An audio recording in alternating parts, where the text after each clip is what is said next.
যুক্তরাষ্ট্রের Republican senator Lindsey গ্রাহামের মৃত্যুতে গভীর শোক প্রকাশ করেছেন ইসরায়েলের প্রধানমন্ত্রী বেনিয়ামিন নেতানিয়াহু। রবিবার ফক্স নিউজকে দেওয়া এক সাক্ষাৎকারে একথা জানান তিনি। মার্কিন কংগ্রেসে ইসরায়েলের স্বার্থ ও নিরাপত্তা রক্ষায় তার ভূমিকার কথাও স্মরণ করেন। বলেন, ইসরায়েল সবচেয়ে কাছের বন্ধু হারিয়েছে, একজন ভালো সিনেটর হারিয়েছে যুক্তরাষ্ট্র। ইসরায়েলের প্রতি উদার নীতির জন্য সবসময় ইতিহাসে স্মরণীয় হয়ে থাকবেন লিন্ডসে গ্রাহাম।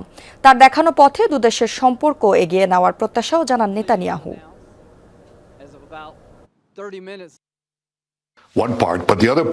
তিনি দারুণ একজন মানুষ ছিলেন, খুবই ভালো বন্ধু, মার্কিন দেশপ্রেমিক, যুক্তরাষ্ট্র ও ইসরায়েল জোটের একজন নায়ক।